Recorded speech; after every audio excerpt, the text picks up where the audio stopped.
Yeah, so welcome to another class working with HIV and AIDS. Good morning, class. Morning. I hope we're all fine. Yeah, so the previous lesson we were looking at some of the local interventions that have been done so far as a country. But what I remember, we looked at the impact of poverty, the influence of the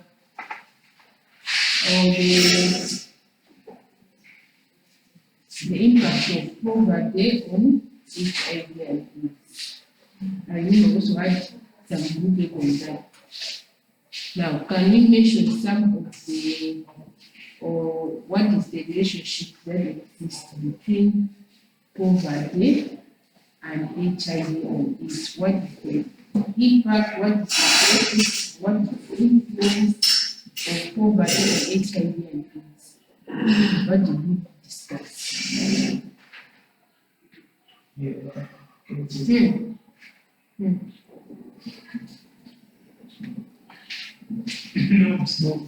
Phones very far out from us, please. Yes.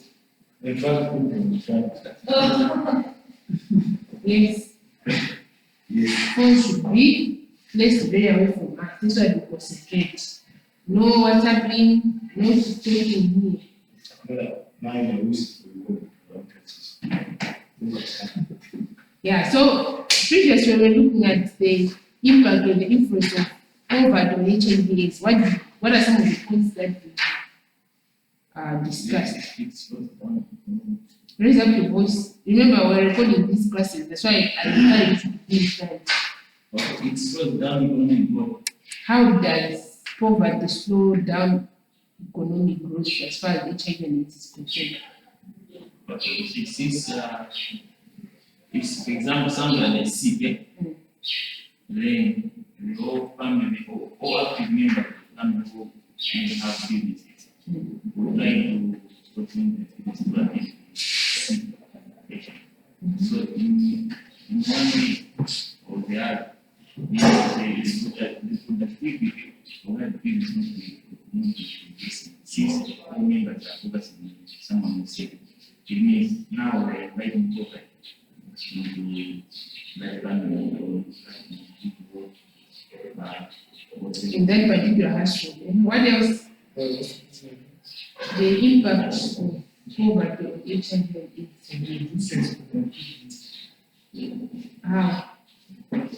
Okay, let's say in a region or at family level. Let's say the winner is sick, so the neighbor So I think it's in line with what our friend just said, lower the economic productivity of the economy, because the economic sense of the country starts at household level. So the moment at household level we are not able to provide for the family, then generally the country is affecting one way or the other.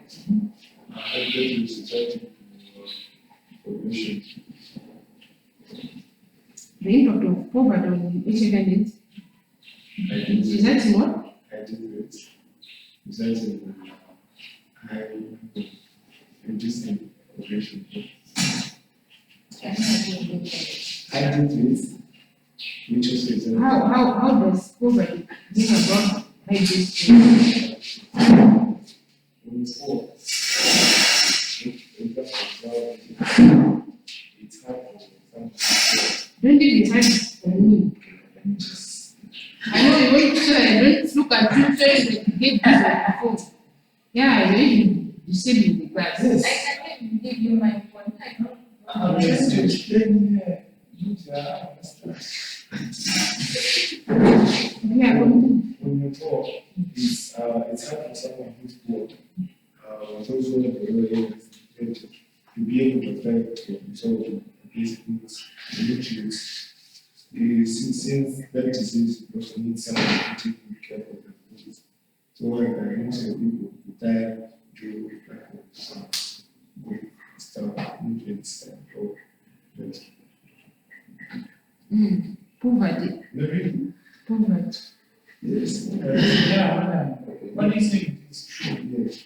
But they are not satisfied with the explanation because you're talking about high death rates. Yes. So, We should decide to decrease the population. how would deeply? As Come one, on. I'm deciding right now, I'm leaving So you should be mixing. This high death rate is coming about because of malnutrition. That's what I'm trying to explain, madam. But did you talk about malnutrition? Yes, Another point. but it's I didn't hear you talk about malnutrition. In class, did you hear you talking about malnutrition? That's why I said I'm not satisfied with your explanation. That's why I said I'm not satisfied with your explanation. As far as the point might be true, but the explanation itself I'm not satisfied with it. Okay, another point, okay, fine. Another point. The relationship of poverty with HIV and AIDS. The relationship between poverty and AIDS. We looked into this in the previous class.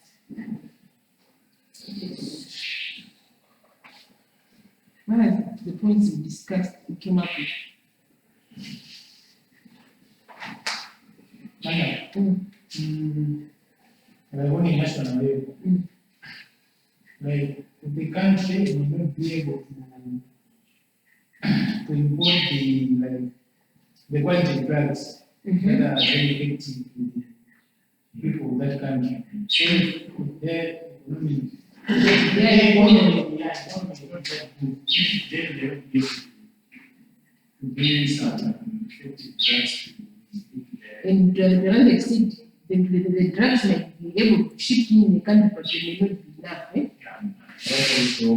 Okay, fine. So at least we have, that's a recap of what we had in our previous class. Today we want to look at,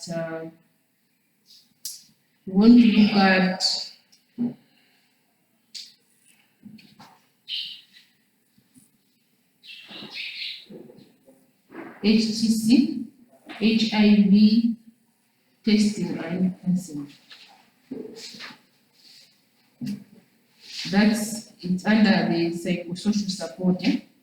PSS psychosocial support. HIV testing and counseling. It's under the psychosocial support. We want to look at the psychosocial support as our main topic, and we're going to concentrate on HTC, HIV testing and counseling. So under the psychosocial support, HIV testing and counseling. Okay, what do you understand by the word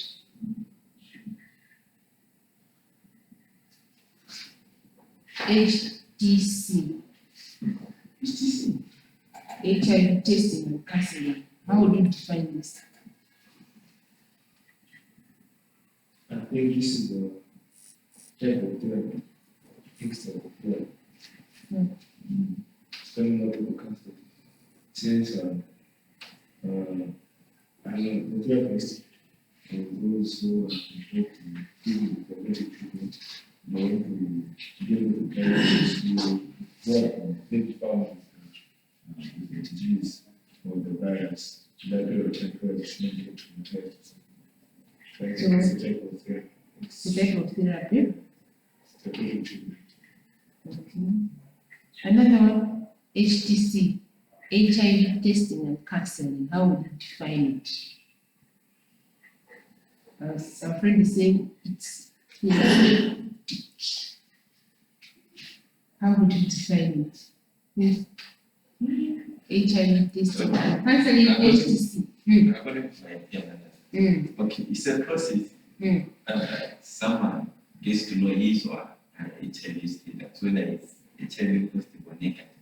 And thereby, he has known, then he is advised on how he or she can be able to live. That means if he has that provide us is advice on how best he can be able to live a proper life so that he doesn't die. And then if he doesn't die, he's also advised on how he can be able to control it. And as simple as that, eh? It's a process through which an individual or a couple is confidentially cancelled and tested for HIV.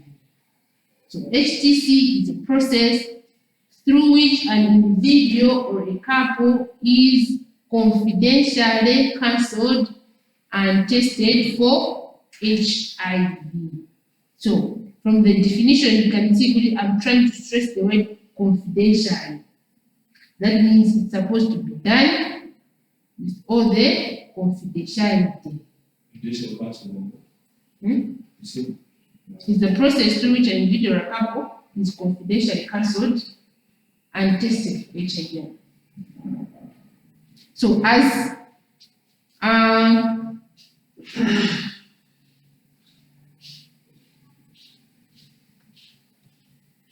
I'm trying to stress with the word confidentiality, because when you're carrying out the testing, there is need for confidentiality. That's why you see the VCT centers in the hospital, they are placed in such a way whereby there is confidentiality.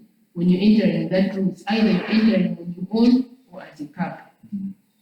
Or if you maybe want to enter with your relative, they're supposed to get consent from you that you're free for them to come in. Strictly confidential. Now, HTC is among the highest. Okay, they say HIV AIDS is among the highest prevalence. We have the high prevalence of HIV and AIDS,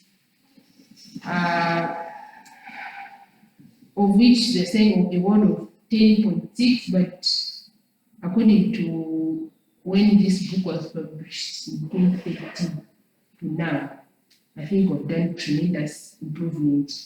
So even the information which you're getting, make sure that you should be getting the information from books which are in a period of 5 years. I hope you have been told this.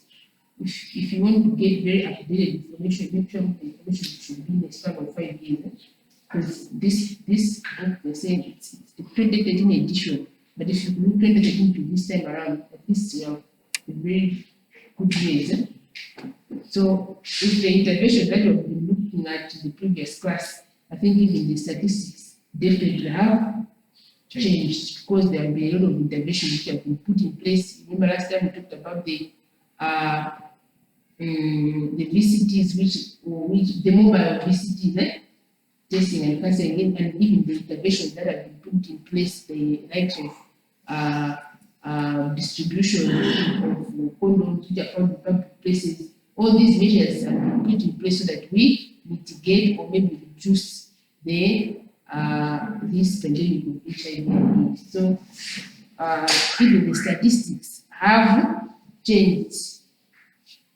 Now let us look at the HTC goals and principles. What do you think is the goal of HTC? What is the goal of HTC? For one to find out their HIV status. Okay, it's there for in order for one to find out the HIV status. What else? What do you think? The goal of HIV testing and counseling. Allow people to make informed decisions. Yeah, to help people make informed decisions and go. Counseling people. What else? I think to come up with the number of people, the total population of the number of people who are affected. Okay, it's also so we're talking about the importance now, because the goal and importance are two different things. So you're talking about statistics, also to be able to know the statistics of the country, like how many people are infected and how many people are not, and like if you were able to bring about measures, how best would you help the measures, the people according to the statistics that you have. Okay, fine. So the goal of HTC are to prevent or minimize exposure to HIV. To prevent or minimize exposure to HIV. The HIV testing and counseling is there to prevent. That is, if you don't have the virus, how can you prevent yourself? Also, if you don't have the virus, how can you help yourself so that you don't get exposed to the virus? So prevent or minimize exposure to HIV and AIDS. Number 2, to prevent or minimize re-exposure and further transmission. To prevent or minimize re-exposure. That is, maybe you were exposed at the beginning, but now you also want to re-expose to get rid. So it prevents or minimizes these 2 types of situations. To prevent or minimize exposure and further transmission. Number 3, to mitigate the impact. To mitigate the impact of HIV through psychosocial support. To mitigate and impact, to mitigate the impact of HIV through psychosocial support to infected and affected. Psychosocial support to infected and affected. To mitigate the impact of respondents. To mitigate the impact of HIV through psychosocial support to infected and affected. How are these 2 terms different? Infected and affected. Infected, those who have the virus, and the affected, the ones that are, okay, let's say the family members who are not infected, but they are affected because one of them family members Is infected. Okay, fine. Then the last one, to serve as an entry point to HIV treatment. To serve as an entry point to HIV treatment, care and supportive services. To serve as an entry point to HIV treatment, care and supportive services. What does this mean? If one has been cancelled, has been tested, you are able to know your status, either you're positive or negative. If you're positive, what next? If you're negative, what next? So it serves as an entry point to HIV treatment, care, and supportive services. So these are some of the goals of HTC. Any questions, any comments?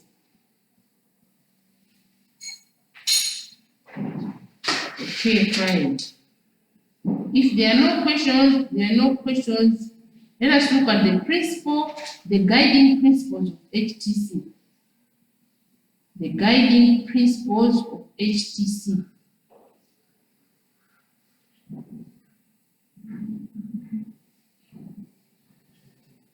The guiding principles of HTC. What do you think are some of the guiding principles of HTC?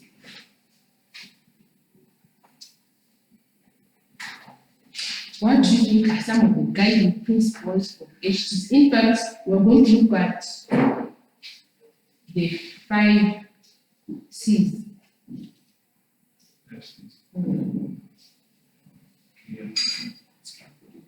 The 5 C's of HTC. Yeah, and then Care. Care. The 5 principles. What is a principle, by the way, before we go in detail? What is a principle? You've heard people saying, hey, this person is very principled. What do they mean? they use your Bible. Okay. that means you're very strict to them, eh? You abide with those things. In the job, we say it's an amira. So what are the 5 guiding principles of HTC? 1, consent. Consent. What do you understand by the word consent?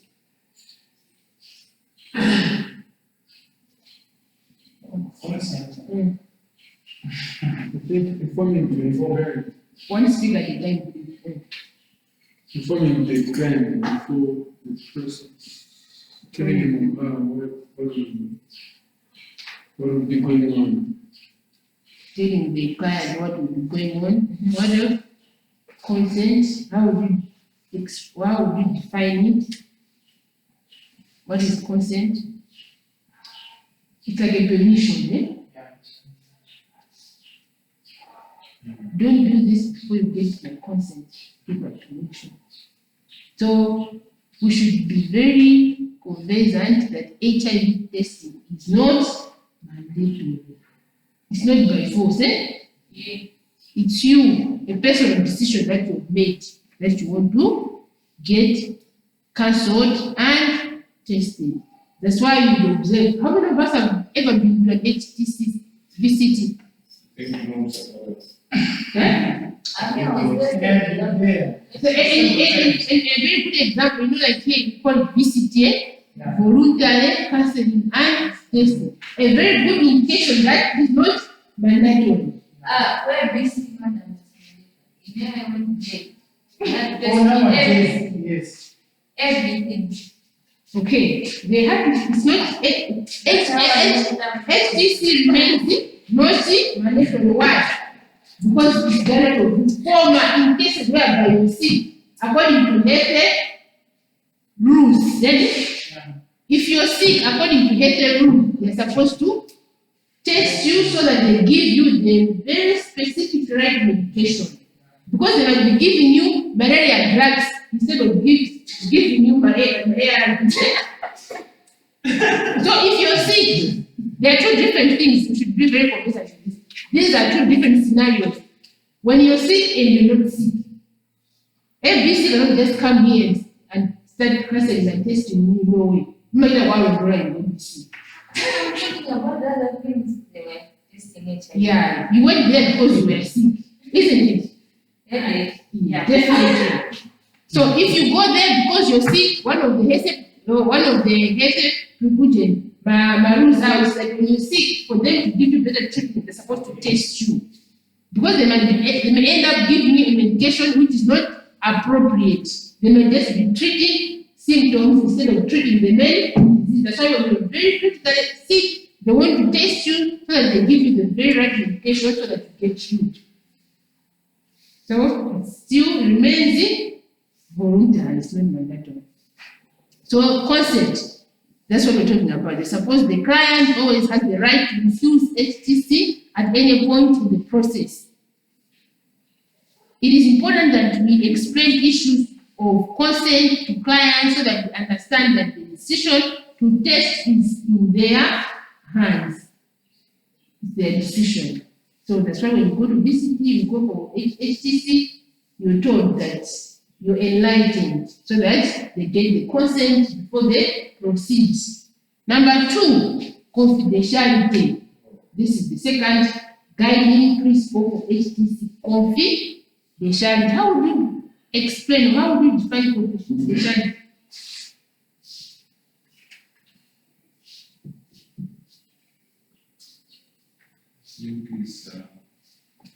Being able to keep a secret. Being able to keep a secret. Yes, if given me private information, we should be able to respect it, not spread the word around. Exactly. So confidentiality is the agreement of the HTC provider not to share anything that is said or done in the counseling room with anyone else without the express permission of the client. If you are an HTC provider and as a social worker, definitely at some point you'll be there, you find yourself being an HTC provider. So you have to be very conversant with these 5 guiding principles that we're talking about today. 1, consent. 2, confidentiality. No matter what the situation might be, you as an HTC provider, you're supposed to make sure that anything that is discussed between you and the client in that particular room remains in that room. Unless that client has granted you permission that you can share my information, it doesn't matter to who, either to parents or to your relation, whoever it might be, or maybe someone who just escorted you. They don't have that right. You don't have that right to give out that information unless the client says so. So confidentiality is an agreement of the HTC provider to share anything with anyone else confidentially. Enables the client to feel safe. One of the importance of confidentiality, it enables the client to feel safe. It protects the client. Number 2, it protects the client after the session. 1, the importance of confidentiality enables the client to feel safe. 2, it protects the client after the session, but also it promotes trust. How does confidentiality promote trust? When first time, okay, let's say today I come with an issue to you, I present the issue to you and I share my personal information, and I haven't heard it from anyone else. It means next time I come, I'll be able to share more information which I have to you, since you don't spread around. Definitely. You can agree with me that each and every person needs a certain level of confidentiality. No one should lie to us, I am an open book. That's a lie. You have some issues that you keep to yourself. Everyone has a certain level of confidentiality. So as an HTC provider, you are supposed to have this in you because it promotes trust. If you keep those issues as private and confidential, you will see that client who will come back next time for the different issues because you know that you're able to keep those issues in that between the two of you. How does confidentiality make a client feel safe? How does confidentiality make a client feel very safe?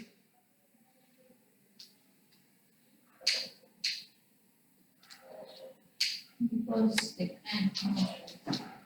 information is not going anywhere else. So it makes him feel safe. Yeah. How does confidentiality protect the client? How does it bring about protection?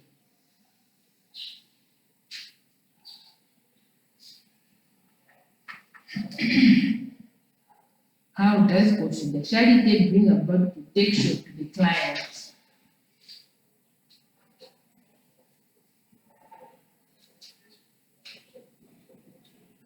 So it doesn't bring protection? It doesn't promote protection? Just How?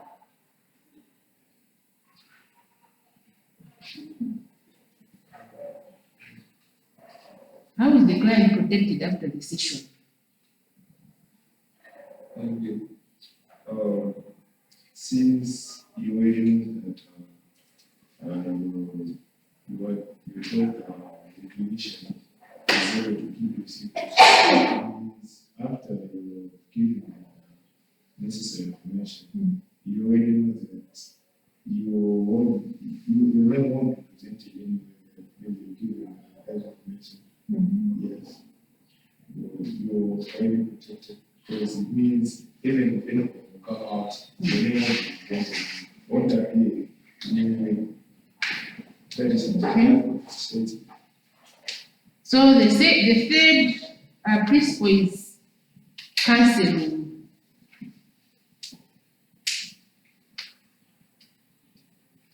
Counseling, that's the third guiding principle.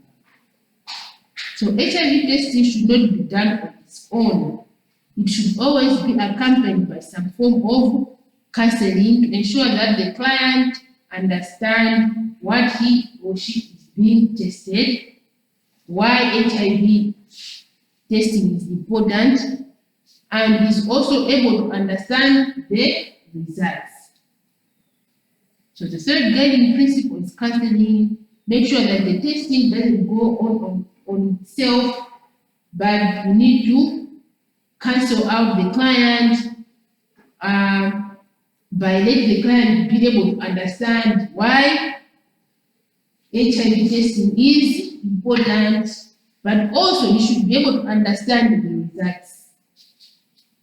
So HTC counseling is very important because it enlightens one why they need to be tested for HIV, and if the results come out positive or negative, what are some of the measures that need to be taken.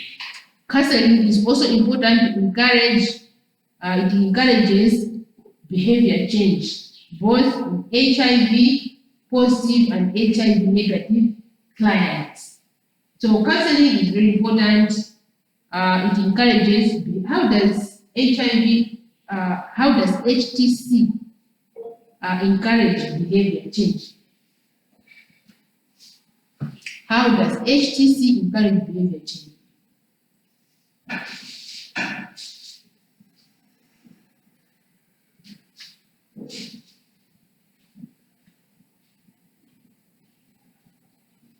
Yes, how does HTC encourage behavior change? Okay. Okay, let me start with the net addressing the question. So we mean that some of the things, the behaviors which, okay, let's take you, instead of when a mom wanted to teach a woman prostitution, that person will be able to choose that kind of behavior. If he is tested positive. What about if the person is found to be negative? How does it encourage behavior change? Which means that you want to be able to engage in some of the risky behaviors which might be able to make him get that virus. Okay. Another guiding principle is correct test results. Correct test results. It is important to emphasize this. There are very serious consequences of giving correct test results. As a HTC provider, we need to ensure that we follow our testing. We're supposed to follow all the procedures which are supposed to be done during testing. Also, as someone who must adhere to the highest professional standards. If the client believes that they have been given correct results, our HIV program is at least okay. So the correct test results is very vital as one of the guiding principles. Because if you give them the wrong results, that means you're ruining their life.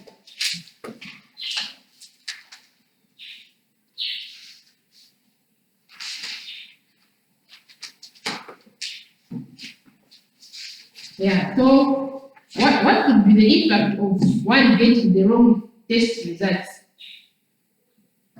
What could be the impact of one or a client getting suicide, you see? What else? Depression. Because imagine someone has come to you for HTC, you give out another information, and you mind you, there are some people who don't only go to one service provider. There are some people who want to prove you wrong, they will even go to other service providers. They move it into 3 hospitals. For example, if maybe someone cries and found positive, they would not mind going to 3 different VCT sites. So they were able to compare and contrast. So if you're giving out the wrong information, that means even the whole institution within, they might even sue you. Even also that nice way of HIV. When you give it the wrong result, let's say you have HIV, and you told naked, Mm. the mental continues. So that means no behavior change, eh? Really expensive. Okay, so the last guiding principle is the continent of care. What does it mean? Continent. What does it mean? Eh, Why are you laughing? Unconditional care. Eh? Why are you laughing? Why did you It's not that you want you guys, eh? Yeah. Most of the destination people look into each other's eyes and you laugh. Can you tell us the history behind this way?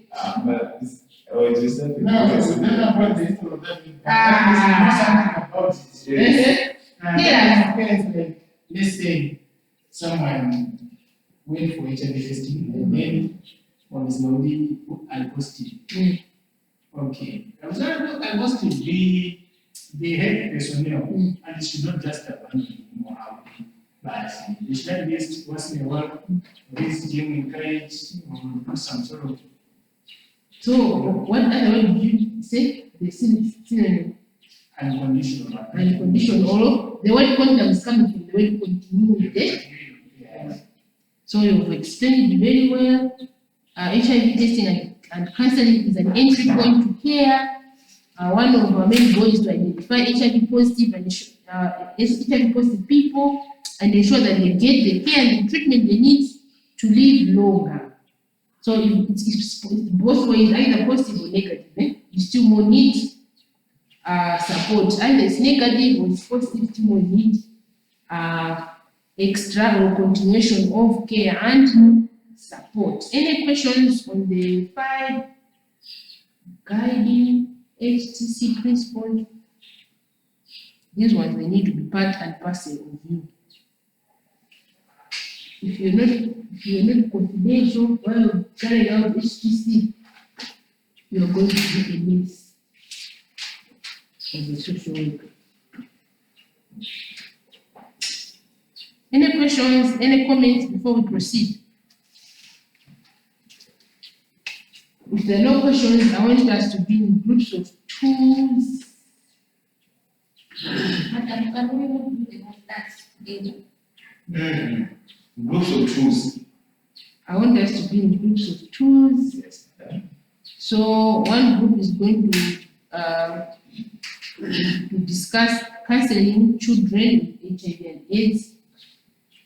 Another group will discuss counseling parents with HIV and AIDS. How would you counsel? So the other group will be looking at children, how would you counsel children? The other one will look at how you counsel parents with HIV and AIDS. The other group will be looking at counseling caregivers. So there are 3 groups, eh? So, children of us. okay, so wait. So, you guys are going to be counseling your parents. You'll be counseling parents. No, wait, confuse me. Parents, Children. caregivers. Wait, parents, caregivers, and the 3 of you, you discuss children. How would you counsel children with HIV and AIDS? How would you counsel parents? The 2 of you parents, the 3 of you children, the other as the very corner, caregivers. And this should be done 20 minutes now. 20 minutes. So parents, children, caregivers.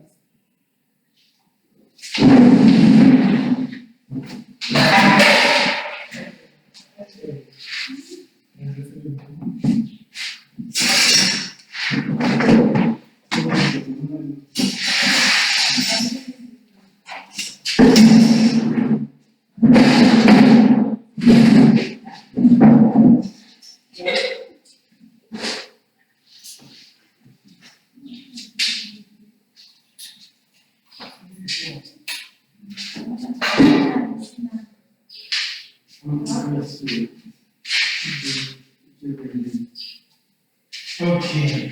Yes. Madam, is no idea now. How would you consider You want where to- social media is for the vulnerable and HIV? Both of them. How would you consider?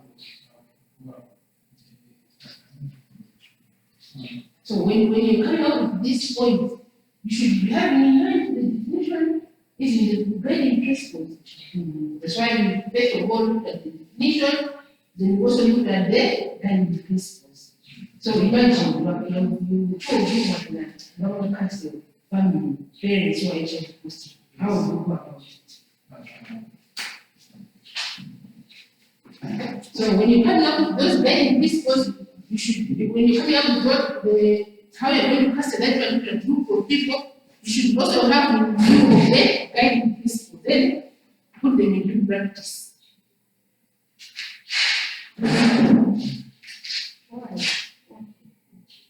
Children, how would you, for example, for social media, you're going to evaluate all children HIV positive. How would you catch those children?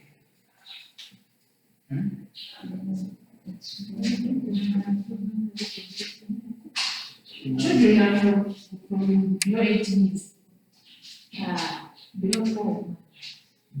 How would you consider social workers of the group you can do? The children of the mother and father, maybe the wife. Most caregivers can also be family. It's not only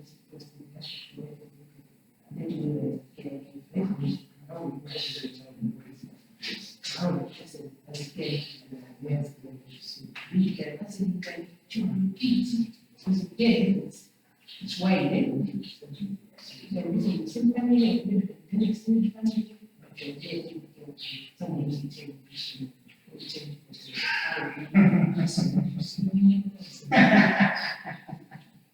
how would you correct that person? How would this person put that?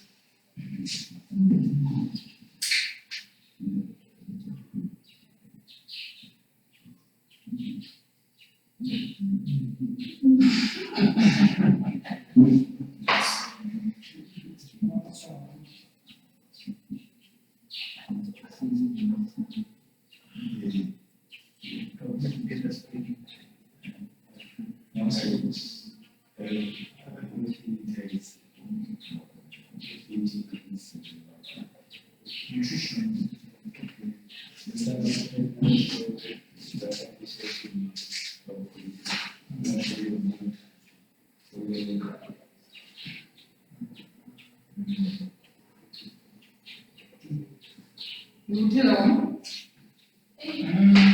No, who was the guys and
I hope well we are going to this is it. What I was listening on the word. Here and very life. I said, you.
This is